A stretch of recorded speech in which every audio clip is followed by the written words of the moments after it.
All right, it's time for another It Takes a Community to Play segment with Sport Manitoba, proudly supported by Manitoba Liquor and Lotteries. And this is going to be great. I'm really looking forward to finding more about our next guest and the incredible places that officiating has brought him. Let's welcome in Sport Manitoba's official for the year in 2023, speed skating official Trevis Boyd. Trevis, welcome to Winnipeg Sports Talk. It's great to have you on the program. Yeah, thank you. Pleased to be here. I have to ask you right off the bat. First off, congratulations on the award. How rewarding was that for you? And what was it like getting the call that of all the people donating their time and spending so many hours officiating that you got the nod as the top one in Manitoba? Well, it's a real honor. That wasn't the goal, but it is. It really is sort of the icing on the cake. It's great to know that you were appreciated. I mean, other than that, the gig is the gig. So it was a real pleasure. You're a top speed skating official, and it's taken you around the world. But I'll start up by asking: were you a speed skater, and how did you get into officiating speed skating? Well, I'd officiated in previous sports. My daughter started speed skating in 2000, and I'm a joiner. I make eye contact, and I'm kind of hooked. That's the way it is. And that was my way of being involved. Instead of being a parent in the stand, I learned how to lap count and time and record, and refereeing is what stuck. So from 2000 on, I have tried to hone my refereeing skills. Wonderful. How challenging was it getting into being, the arbiter of a sport that you didn't have a lot of experience in? Well, I think other sports. I have another daughter that played team handball for a number of years on the junior provincial team. And I have a passion for sport. I've played a lot of recreational sports myself, but the passion for sport was, it allowed me to really kind of dig in and start enjoying it. Now, you started around 2000. It's taken you around the world, and we'll get to the Olympic experience in a minute. But fill us in a little bit on the pathway from just saying, "Hey, I'm here to help out," and learning it to obviously the highest point in the sport. Well, like any sport, we're short on officials. So somebody hands you a clipboard, you take it, or you run away. You have kind of two choices. And Canada has a very stringent program. We have 5 levels that we work our way through, and it becomes almost a competition within the officials themselves. We compete to move up. We continue to do more things. We experience a great mentoring program.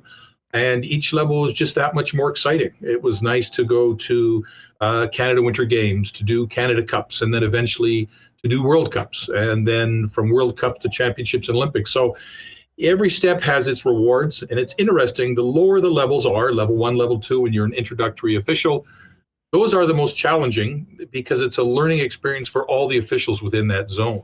And as you move up, everyone becomes more of a consummate expert, but the room for error is very, very narrow. So I think that's the trick, is to learn your mistakes early and continue to hone your skills. That's really what it turned into. Trevis Boyd is Sport Manitoba's official of the year for 2023, a speed skating official. And, obviously the pinnacle for any Olympic sport is the Olympics. But before we get to the Olympic experience, tell us a little bit about where the sport has taken you and your experiences traveling, officiating the top speed skaters around. Well, if we're looking at just traveling, we made an assumption. I've been around the world almost 4 times. It's taken me to some interesting places, to Russia, to Kazakhstan, Japan, China, of course, the United States, Germany, different parts of Europe, the Netherlands. Those are really sort of the bonus for the hard work. And I think some of the most unique places, Kazakhstan was very unique. China and Japan, I loved Asia. I think I've done both 4 times plus the Olympics. So being able to travel and really enjoy the culture and how officials do things differently around the world, it's a reward in itself. The 2022 Beijing Games. First of all, was that always a goal of yours once you started climbing the officiating ranks? And what was it like finding out that you were going to be an Olympian, as it were? Well, and I guess I would be classified as Olympian. It is the pinnacle. Speed skating officials and many sport officials are volunteers. So it's the time that we put in, that's the reward that we get out. I was in 2010 as a supplementary official in Vancouver. That was it. I was hooked. I was going to become an Olympic official after that, whatever it took. In 2014 in Sochi, I did the same thing, and that was truly a unique experience. The Russian experience was then very, very interesting. And then getting the call for Beijing, it was an honor. In the world, there's only 24 championship referees in all the world. So being one of 4 selected for the Olympics, it was an honor. I'm shaking right now thinking about it. I couldn't over-prepare. I couldn't be more excited. And I tried to stay calm until I got there. So that's sort of what it is. I mean, it's the top. It's the championship. It's the Stanley Cup. It's the Grey Cup. It's the World Cup. It's all the above. Being an Olympic referee is you are classified as an Olympian. It's wonderful. You know, Trevis, we've spoken to a number of Olympians on the athlete side and talked to them about, the Olympic experience and being in the village and, all the work that goes into it. What's the Olympic experience like for a referee? Are you guys in the village? And tell us a little bit about what the time is there like outside of actually officiating the sport that you're there for. Well, it was interesting in China. Of course, COVID was a big thing. Sure. And I don't know if any other country could have done it as well as China. I mean, they did a really, really good job. We had some restrictions. I'd been to China previously, so I knew what to expect. But the opening ceremonies, I can still feel it. It was quite an experience. In the 45 minutes before the opening ceremonies, thousands of kids put on a program that I will always remember. We did get a chance to get into the athletes' village. We did see some curling, some hockey, a number of different sports. You're treated with kid gloves. You're kind of the CEO of the gig. So being able to get all the ins and outs through an absolutely beautiful arena that they put together for speed skating, it is really special. And the swag is pretty nice too. I've always talked to athletes about, picking the brains of other athletes in other sports while they're there. Do you ever do the same with referees from sports that might have nothing to do with speed skating? Well, we do more observe than not, and it seems like a multi-sport event like the Canada Winter Games, which I've been to a couple, were spectacular, and the Olympics. You don't get a lot of interaction. You can observe and watch. Where we really get our input is with the starters, referees, and recorders, and sports experts within our sport in different parts of the world. The end-all, be-all is to do the same thing. We do a clinic every 2 years as referees somewhere in the world to hone our skill. We interact. The program is great because they mix us up. You're always working with different officials.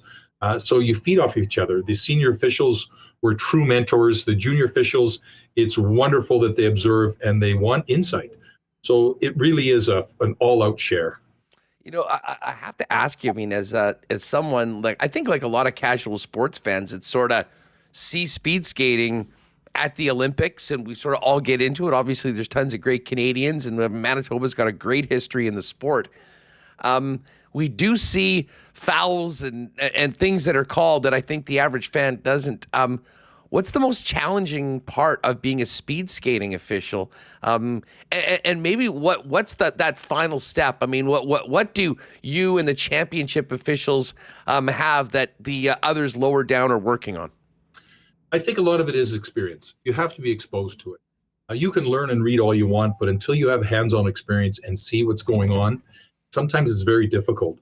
Speed skating is like, as an official, when the racing is on, it's like a single lens reflex camera. You see something, you capture it, you process it, and then you move on it. We do have video replay, but I admire hockey referees, the speed that they move at. We have single races and as well as mass start races, and it's being able to observe, see, and anticipate. Anticipate's a big thing. The contact or incident doesn't happen right on the spot. It's a build up to that. So knowing that and anticipating it and being ready to capture that image really is the challenge and the reward. Do they use instant replay? The World Cups we do in the A division, because there are 2 divisions, and at the Olympics we use replay. So we usually have an infield area that is designated for the officials with camera and a gentleman there helping us review things. Sprinters are moving up to 58 kilometers an hour around a 400-meter oval. It's spectacular, the speed it's at. So crossing a line within an inch or two, if you don't capture that image, you have to rely on replay to do that for you sometimes. Trevis Boyd's with us here on our It Takes a Community to Play segment for Sport Manitoba, and bringing it back home and to the grassroots. If you could, Trevis, speak from your experience to the importance of officials and referees in our sports system, and what you get from giving back, even at the initial level when you were starting 20 years ago, just cutting your teeth as a speed skating official. Well, I think being an official, athletes that become officials are very good officials. And it's a way of staying in the sport. Not everyone's going to be an Olympian. We know that. We know everyone's not going to be an NHL all-star or a pro. So being involved in the sport that you really enjoy, officiating is a great avenue for that. Locally, I don't know, I've tied a lot of skates, wiped a lot of noses, shoveled a lot of snow, and those are sort of the beginning of it. But being involved, seeing athletes mature and grow up, it's wonderful. Seeing young people that want to become officials, it's very important to make them included. It's funny, we look at, and I'd mentioned this before, is we look at skaters, team players that have a challenging game. And we go, okay, we'll let that go. They've had an off day. We need to treat our young officials the same way. If a young official is learning by mistakes, just like any sports athlete is we have to understand the fact that if you're in a minor hockey game or a minor speed skating game, official may miss something. It happens. But as long as they learn from their mistakes and we understand that allows them to grow and gain confidence. The bottom line is that without officials, the games don't happen. And, not only do we need to treat them properly, but also nurture them, especially at the lower levels with younger officials, as you just mentioned. Absolutely. And we usually have people shadow us when we can. And a lot of officials that want to move up do that. So it's important to have somebody by your side. You have an opportunity to communicate. There will always be athletes and there will always be athletic experiences. But to have a meaningful competition, you really can't without some sort of officiating. At certain sports, you self-officiate yourself, but at the same time, you agree on what the rules are. And as things become more competitive, you need an official that has a competitive edge. So I know Sports Manitoba and Speed Skating Manitoba have been wonderful about including their officials, getting their officials to grow. And they appreciate the fact that their athletes are moving on. And part of that may be because of competent officiating that Speed Skating Manitoba has allowed us to do. Well, the games don't happen without somebody to blow the whistle. And I think it's an important message that you just mentioned about the way we treat officials, but also a message to folks thinking about being involved in a sport that they love, maybe some that they have experience, or in your case, one that they don't. There are some pretty incredible possibilities of getting involved. And at the end of the day, so many people benefit from that sort of commitment that yourself and other referees have. Very true. I think you summed it up. I don't know if I can add too much to that. But I admire young officials and their desire to move forward. I love their thirst for rules and understanding of the rules. And what it allows you to do also as a spectator, because I still spectate speed skating as well, is have a really good understanding of what's going on. It just includes you in the game. Trevis, congratulations again on the award for the Official of the Year in 2023 from Sport Manitoba. Continued success to you, and thanks for everything that you do for the sport. Continued success, and thanks for joining us on Winnipeg Sports Talk today. My pleasure. It was an experience. Enjoy it. Good stuff. That's another edition of It Takes a Community to Play with Sport Manitoba, supported by Manitoba Liquor and Lotteries.